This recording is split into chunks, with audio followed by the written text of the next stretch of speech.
Alrighty, week 2 into why we are fat, part 2. Part 1, we looking at just the law of thermodynamics. Energy can either be created or destroyed, and what the definition of a calorie was. So this week we're going to get into a better understanding of macros. And I like to start off by just taking a look at some photos of food to see how we would do. How many calories do y'all think 2 tacos with some meat, cheese, and tomatoes are? Now, there's a purpose for me not saying 8 ounces of tri-tip and 1 ounce of cheese and the exact weight of the tortilla, because your clients, when they go out, they're not making their food. That's the real benefit of making your food at home. Notice my toppings. Cheese, okay, but I don't have guacamole and sour cream. So when I make my stuff at home, I choose. My mindset goes, which one do I want? And I make that decision. And I don't have those big ass 500 calorie tortillas. I choose the ones that are 100 calories. So look at this right here. You're looking at over, that's what, 36, that is 40, no, bad math. 89% of people. And this is the real fascinating one, the people who chose 300. 10%, the answer is 900. We're 600 calories off. I would be willing to bet, that's like 70% inaccurate. These are the individuals that are going to be giving you the hardest time as your client.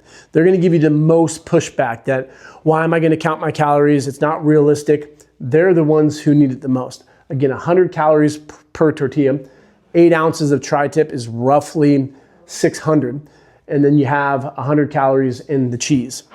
Tomatoes, I don't, maybe a couple there. I do salsa, sriracha. If you were at a restaurant, they're not going to be using lean meats. It's always the fatter cuts.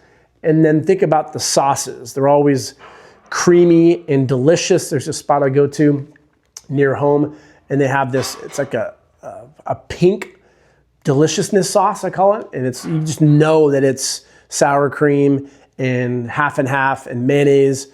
I don't want to know what's in it, but I guarantee you 2 tablespoons of that is probably 400 or 500 calories. So if I made this at home and it's 900 calories, imagine when you look at a client's food log and they tell you that, oh, I'm doing pretty well. I tracked everything. I had 2 tacos. And that's all that they show you on their food log. They don't have the actual photos. Well, then you don't know what they're consuming. So that's why I always am going to go to the upper portion of that one. Question on, let's see, Shane, thinking about the right way in your reasoning. Okay, you're looking at some other stuff there. All right, so let's start off by addressing a recent post. We have the Daily Mama. Have you guys seen the current fad with strawberries? Have we heard about that? No. No, it's all over TikTok and Instagram, and you're going to see stuff like this. America's #1 strawberry linked to childhood cancer. Driscoll. Now, these are even organic too. How does that headline look? Does that look like it's a positive thing? No. No, and so when you look at a headline like this, that's what news is all about. They grab your attention and they scare you. So you have this lady here who talks about all of these chemicals, and we're getting exposed to 70,000 toxins on average per day. It's going to lead to autoimmune disease, cancer, fertility, development delays. Comment detox and I'll send you a plan. Versus the other side of the equation, you have an actual doctor, and we have unbiased SciPod. No need to toss your Driscoll strawberries. You would have to eat 123 pounds of strawberries every day for the rest of your life to reach a safety threshold that already builds in 100-fold buffer before any harm has ever been observed. So you look at the craziness, and the thing that you look at are the shares there, 25,000 shares for that one, and this one up here, roughly the same amount. So that's where we get this divide. You have individuals that are all on board, and I'm not like knocking her, I'm not commenting and saying you're an idiot or anything, it's just, I'm fascinated from the psychology side of it because you have all these comments. You have a mom, so she's looking out for the best interest of her kids. The intent is there. It's not to say like she's evil, but then what you'll see with some of this stuff, when they break it down, they will say stuff like doctors are misleading you. They're backed by big pharma. They don't want our kids to be healthy. They want us to be stupid, fat, and dumb. And so when you proposition like that, and this is my favorite thing when you look at, so you have Doc Steer, I believe is her name. I like the fact that she has the following, but look at the credentials. And this is what's fascinating that people do not do. This is what she talks about here. She is a PhD.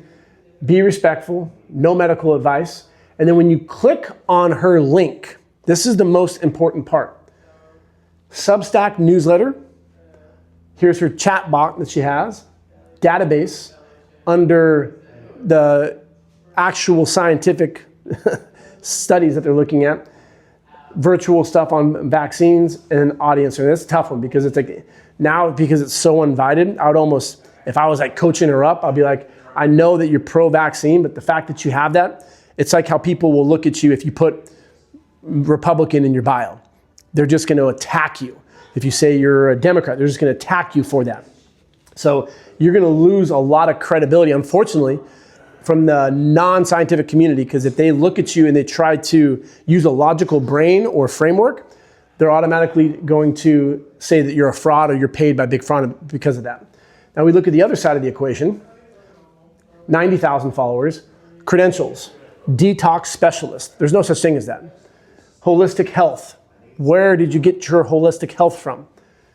Development delays, heavy metal toxicity, parasite cleansing, children and adult detox. You click on that link and this is what you get. Where are her credentials? What is the intent behind this side versus the other side? It's providing free education versus buy my detox spray, buy my Fulic pack spray drops, buy my shipping for these dots over here, COVID spike, protein detox, another 15 bucks. If you buy all these things, 55 bucks, 70 bucks, 85, 145, that's a $160 product right there. This is the crazy thing about doing numbers. So if you look at, they say like 2 to 3% of client penetration is a good crossover when it comes to social media. So if she has 1%, 90,000 people, 1%, that's 900 individuals who are buying your $185 product. You're literally making hundreds of thousands of dollars. It's just nuts. And to reiterate, I'm not attacking her. I'm not saying I'm pro-science and this is the way you always have to go. I just think it's kind of interesting how you have someone who doesn't have the background breaking down something as complex as biochemistry and looking at toxins or chemicals, because we could do the same thing with water. I could pull up a water bottle right here and say, if you're drinking this, you're going to get cancer and die. You can die from drinking too much water, hyponatremia. So that's why it's so important that for this part 2, we really take a closer look and understand the body mass equation. And this is something that we created, because if you just say calories in, calories out, it's very similar to the other camps. They're just going to say, oh, you're that camp, and therefore you're not taking into consideration our feelings and emotions. As good scientists will say, there's no feelings in data. So they're just going to say you're wrong because that's all you're looking at. So we look at it from a holistic standpoint that, yeah, calories in, calories out, absolutely. But it's not the foundation. We need to look at the behavior. We need to look at your environmental factors, your mindset, your habits. And the environmental factors, excuse me, can be two-part. It's socioeconomical as well. Because imagine telling someone who goes to Walmart that strawberries are bad, they're going to cause cancer. Your mind just goes, you know, screw all this. I don't want to think about what's good about it. I'm just going to get what tastes the best. So instead of getting strawberries because of the fear, they're going to go and get a bag of chips because chips taste superiorly better than strawberries. And then we need to look at other things like sleep and stress and hunger and hydration, metabolic disease, genetics, hormones. Yes, they all play a role. They do play a role. But the factors that she was saying, she's cherry picking that.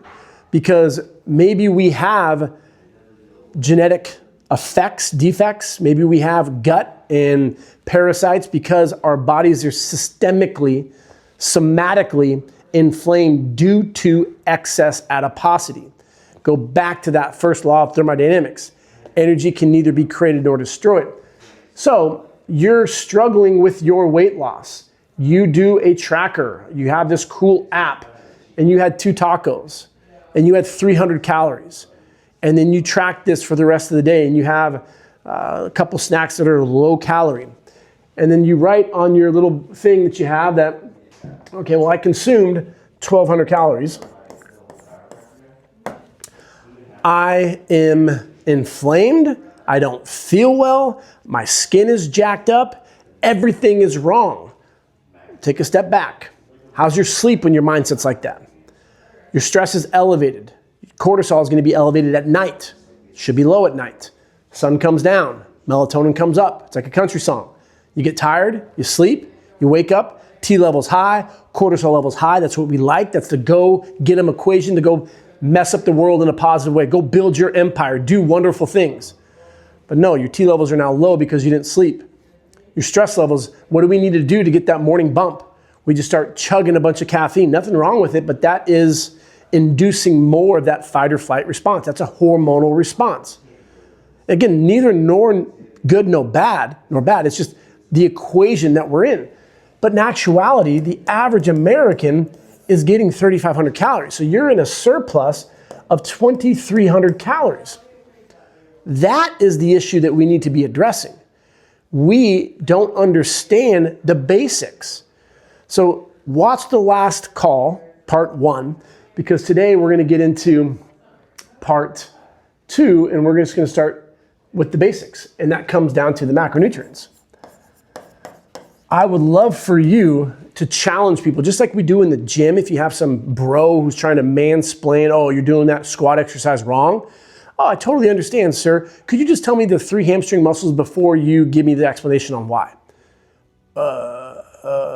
Yeah, hamstrings. This guy right here. There's 3 of them. Which one is the biceps femoris? Which one's the semimembranosus? Which one's the semitendinosus? Which one is it? If they can't tell you the basics, how can they give you an in-depth explanation on something that's way more complex than that?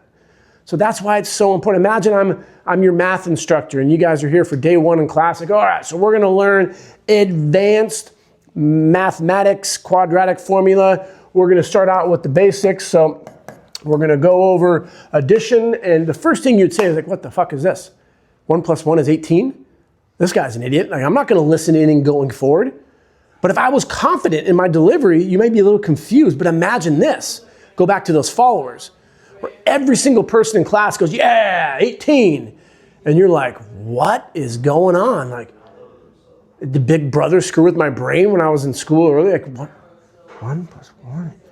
I thought it was 2. Like, what's going on? You get confused because you have this cult following that's telling you it's 18. So that's the power of being confident in the basics. And we need to master the basics because then all this other stuff makes a lot more sense. The first step is the law of thermodynamics. What is a calorie? It's a unit of measurement. Well, now let's get into the system, and we're going to get into some fun. I like making fun of Tori with her math. You guys are going to get to make fun of me with my drawings here because we're going to get into digestion, all the fun stuff. But the nutrients that the body require, there's 6 of them. First one, the most important, being water. 2, we have the minerals. We have vitamins. And what do we call vitamins, minerals? Micro. Think of micro machines, smaller. Then we have carbs, fats, and 6 protein. Together, those are called the macros. These are the nutrients the body needs for survival.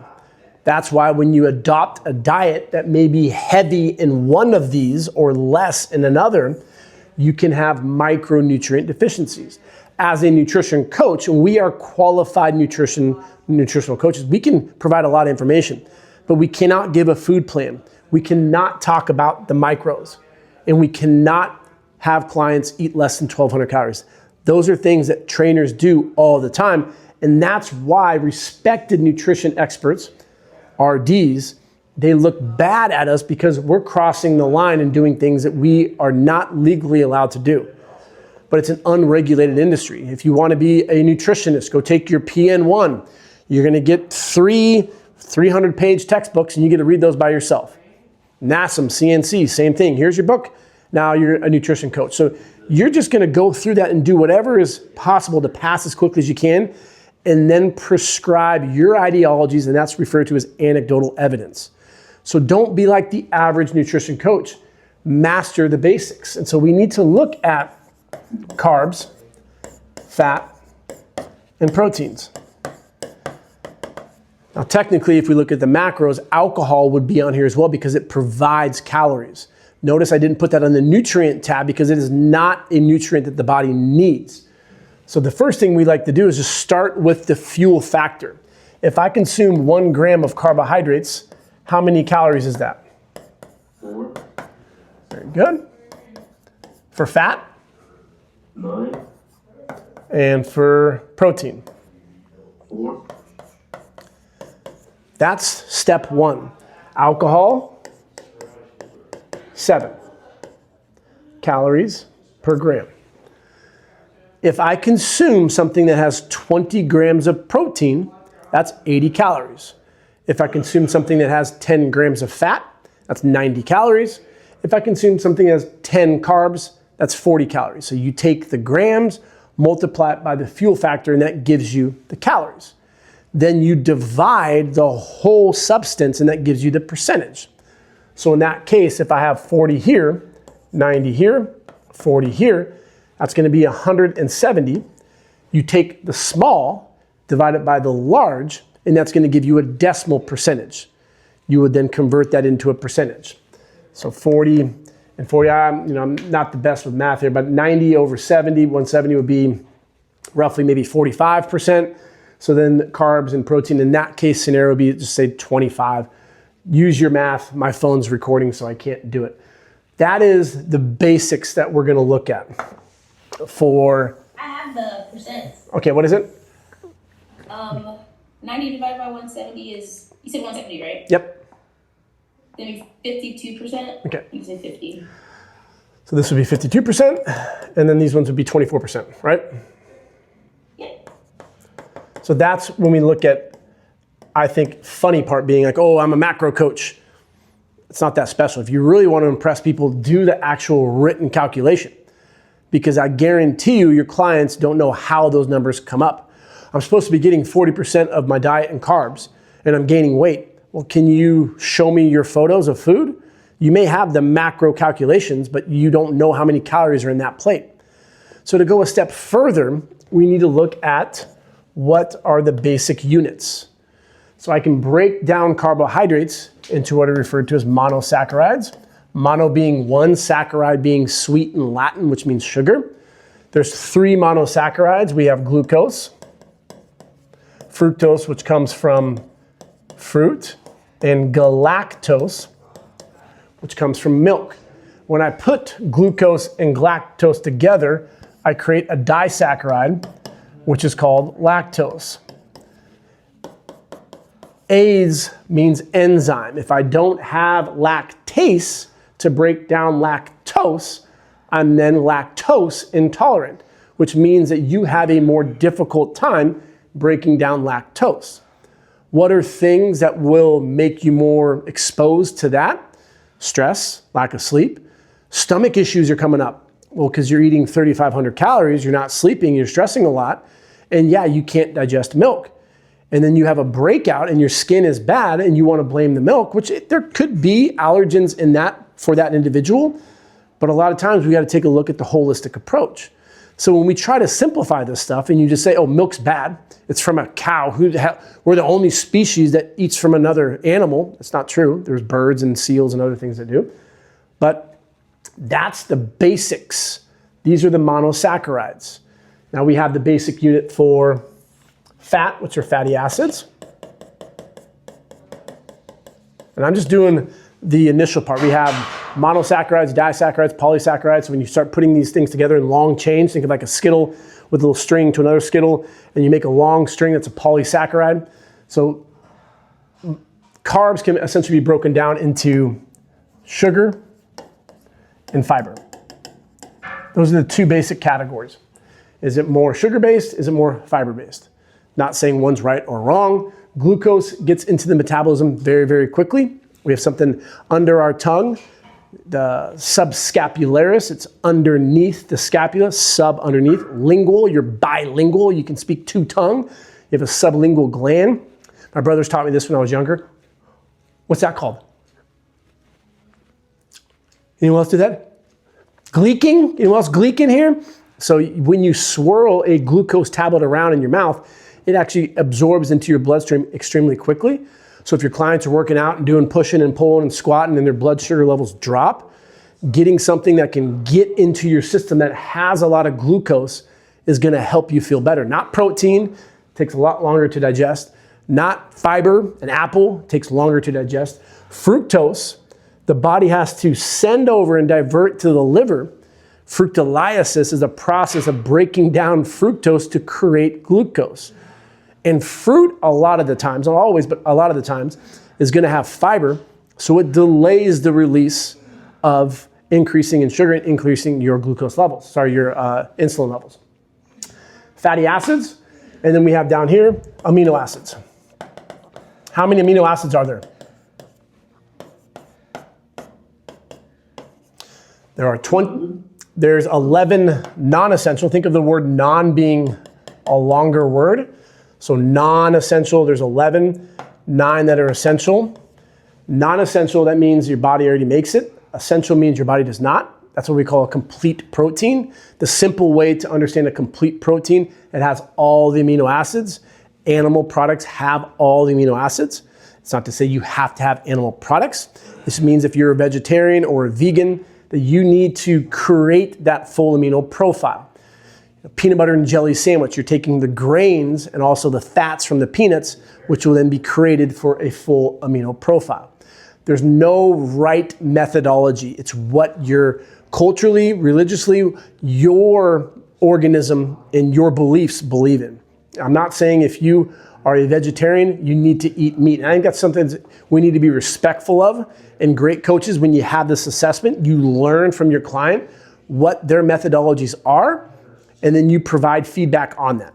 I once had a client who came in this spot in Santa Monica. We did our assessment right here, and she started breaking down crying in that first assessment.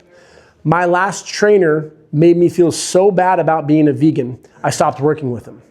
And that's the shit that pisses me off. It's like, well, why? What is the purpose of that? What do you get being a dickhead trainer making your client cry? Nothing. Do you think that client's going to continue to pay you so you can help them? No, now there's going to be fear. Now there's going to be psychological damage and trauma from you making them feel bad. That's unfortunate, and that's not what we're trying to do. And to take a step back, I'm not saying you have to go organic or you have to go sign. What is your background? What do you believe in? I can help you navigate the world. I'm your Sherpa when it comes to nutrition to find things that work for you. But it doesn't matter which side you're on. It starts with understanding what you're putting into your organism. If you're a vegan and you overconsume calories, you're going to gain weight. If you're carnivore and you overconsume calories, you're going to gain weight. If you are carnivore and you create a deficit, you're going to lose weight. If you're vegan and you create a deficit, you're going to lose weight. So what happens is when you create that deficit, you go within your system and you break down those fat cells. You may have heard like the keto flu. It's because you start breaking down a lot of your fat, and fat is where a lot of the subsidiary aspects of calories in, calories out, that's where it's being stored. So all that junk, the toxins and everything that we're putting in your body, it's stored in your fat cells. So if we're in an excess, we're going to be breaking down the fat, and now your body is detoxifying via your liver, your kidneys, your lungs. So that's why it can be like, oh man, I just feel like crap, because you're getting all that shit out of your system. Ask any drug addict or any alcoholic, how are the first couple days not doing that substance? It's terrible because your body depends on it, and now you're coming back to a normal homeostasis. So we start with the basics.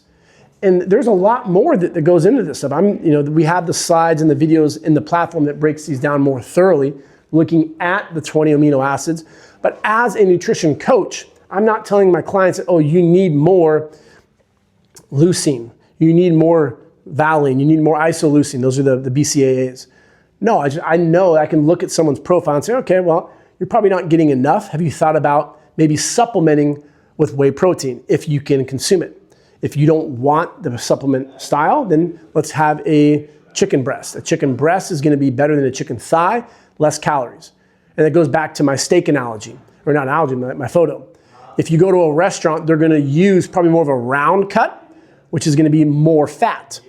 So for that portion that I had, 8 ounces, now imagine 8 ounces of a fatty cut. You're going to have more fat in there, which is more calories. So it wasn't 600 in that case, now it's 1,800.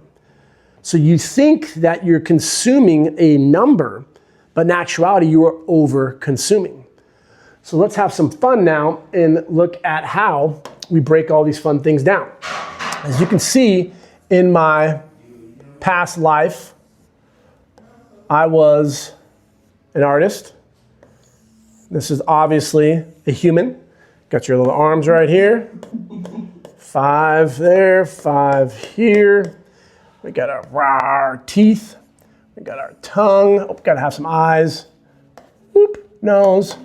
There's our human being. So when we, Like my son drawing a dinosaur. he probably does it better than me.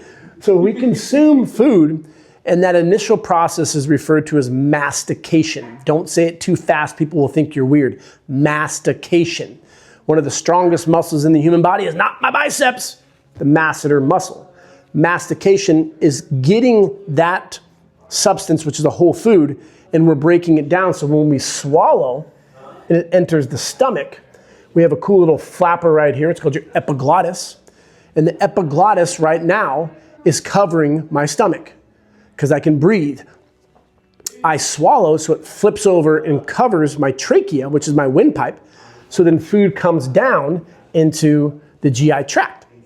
So when I consume a carb, a fat, and a protein, each one of these enters the system, but then because of enzymes in the mouth as well as in the stomach, we're gonna break those down into smaller units. So then over time, it gets into the small intestine, which that acronym is DJI. The first 1 to 2 feet, the duodenum, the jejunum, and then the ileum. And then it goes into your large intestine. We have the ascending, transverse, and descending colon. And there's a bunch of stomach acids that are in there. We have a sphincter. Sphincter says what? I remember I was in college and a student said that to the professor, and the professor said what? And everyone laughed. But you have a sphincter right here, your esophageal sphincter, which doesn't allow for these acids to come back up. The irony behind that is a lot of people who have stomach issues, it's because their stomach acids are lower. And so the brain, the organism detects that, oh, we don't need to protect itself anymore because this acid, which is, like a 2.4 acidity, is so low, we're not worried about it. So then this esophageal sphincter starts to open up and then you get that reflux. In actuality, what do we need to do? Take Tums? No, that's just mask the situation. We need to do the boring stuff. Sleep better. Manage your stress. Exercise regularly. Don't eat all this processed food. Get into a more stable homeostasis versus a 2,000 calorie surplus. So with carbs, this is kind of cool because we have something called salivary amylase. A terrible speller, but that's breaking down your carbs. We have lingual lipase, which is breaking down fat. We don't have much that breaks down protein in the mouth. So when this enters, this is referred to as a bolus. It's like if you ever dissected an owl in elementary, or that might be a little too young, but high school or college, and you look at like the pellet, the bolus is just crunching everything together like a cement truck. So when it comes into the stomach is, think of like those bags, those camel bags that you put on your back. It's deflated, but it can inflate with volume. And so when it comes and enters the stomach, that's when protein will begin to digest.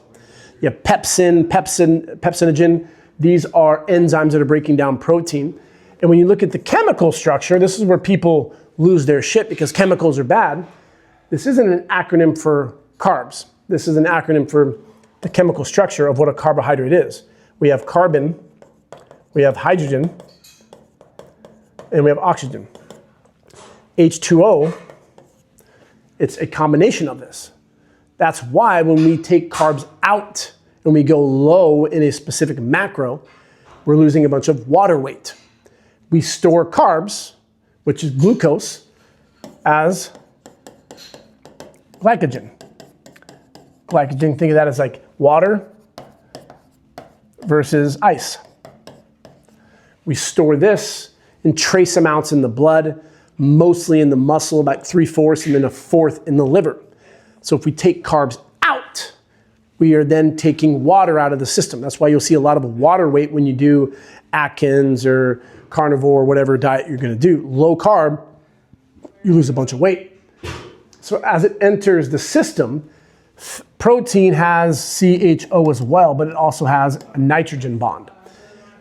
And this process takes longer.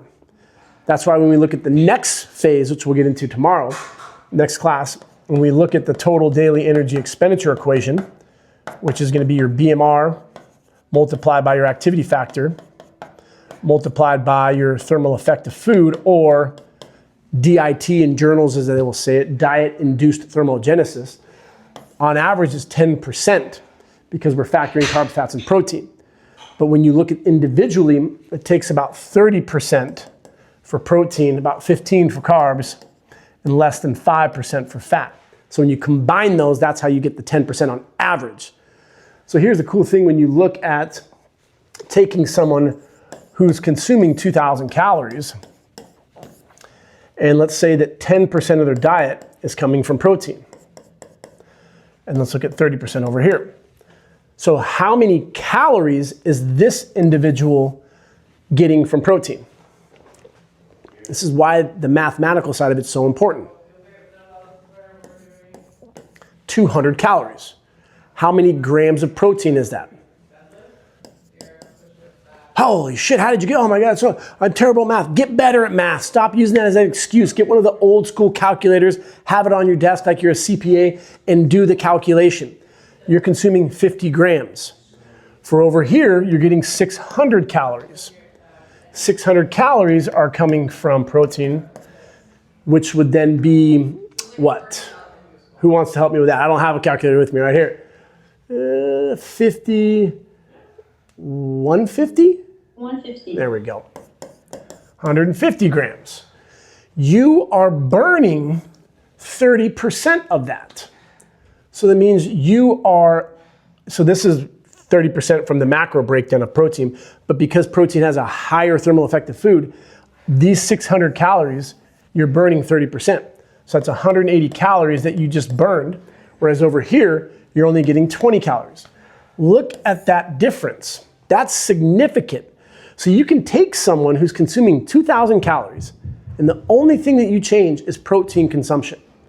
So if your protein comes up, carbs will come down, maybe your fat will come down, whatever macro you want to adjust, carbs or fat. But if you just increase your protein, you will burn a significant amount more. Times that by 10, 1,600. So over the course of a month, you're looking at burning a couple extra pounds just by consuming more protein. So that's how people will misconstrue the saying all calories are not equal. Well, that is true, just like all miles are not equal. If you run a mile in the rain versus the snow, or if you have a backpack on, you're still running a mile. You're still getting 600 calories. But it's different because of the macronutrient that you're consuming. So you see how people can then extrapolate protein is king. All you need to do is eat more protein. But let's go back to that individual who doesn't understand what a calorie is. So now we're getting those steak tacos, and then you're tripling the meat. Well, now you just tripled the calories. So if you can help people make better decisions and say, okay, if that's the approach you're gonna take, no tortillas, no rice, no beans, which I didn't have on my tacos. But in that case, you're taking out maybe 800 calories, and now you're replacing it with 400 calories of protein. You're gonna be full longer because protein, as I said earlier, takes longer to digest. Carbs are quickly metabolized. Fat takes a little longer because it needs to emulsify. That's why, like, if you try to wipe off fat on a dish, you need soap to clean it off. If you just use water, it doesn't work. We have bile, which is stored in the gallbladder, produced by the liver, which helps break down fat. And if you eat a diet very high in fat, you can have your gallbladder removed. So this, again, this stuff is fascinating to me because when you really master the basics, you can take a step back and go, holy shit, I'm kind of like Neo from the Matrix. Like this stuff makes a lot more sense. Because if we have a client who's eating 3,500 calories and 50% is coming from carbs, that's going to be what, 1,750? 1,750 calories. How many grams is that, Tori?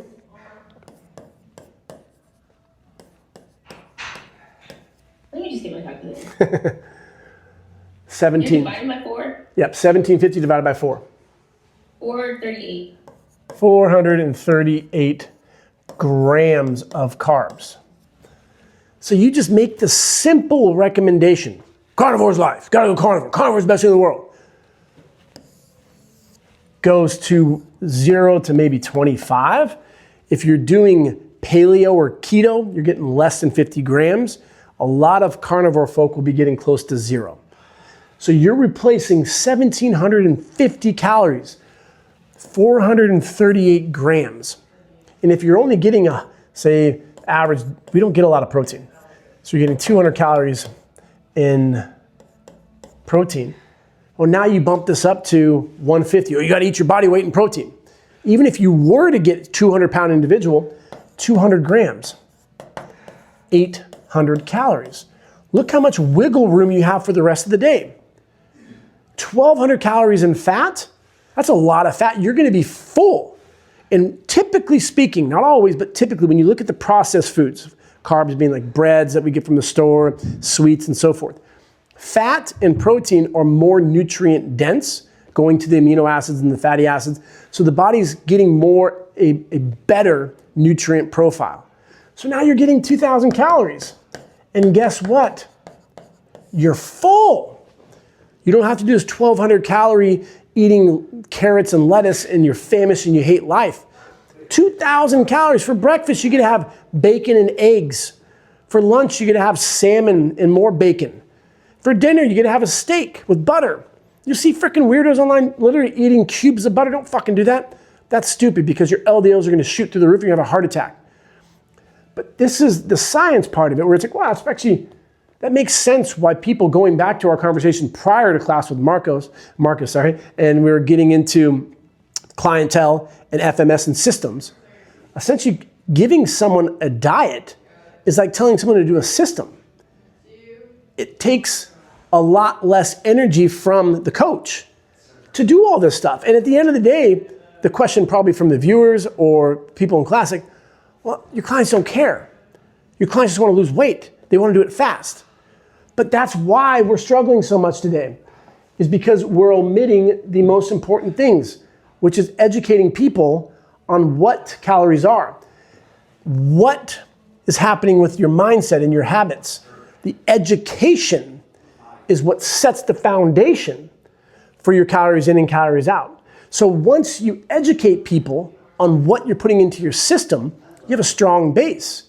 Now we have a better understanding of calories in and calories out. Sleep and stress start getting aligned because you're losing weight and you feel better, your mindset is better. Yeah, we still need to address hunger and hydration. There's going to be cases where your clients have metabolic disease. Genetics play a role. But guess what happens to your hormones when all this stuff gets aligned?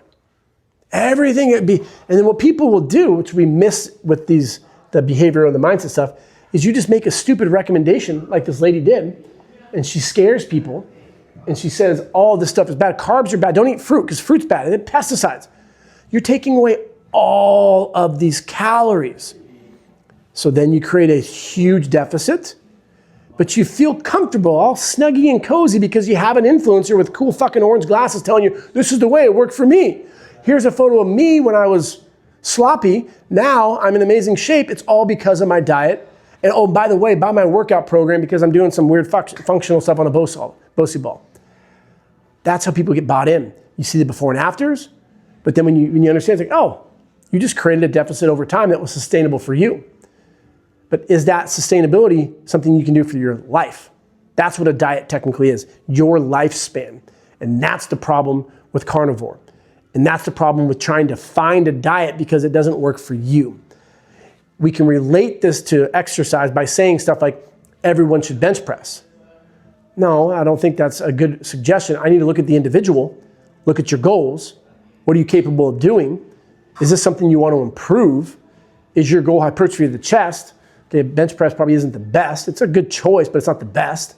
So the practitioner on this side will make the better exercise selection based on the individual. We need to do the same thing with nutrition. And that's where you're going to get respect as a nutrition coach. Because you have that individual come in, you ask the questions, you find out what they're consuming. That first month is all, and sometimes longer, metabolic awareness. And we're really excited to launch. We're in the beta stages right now with Vitality.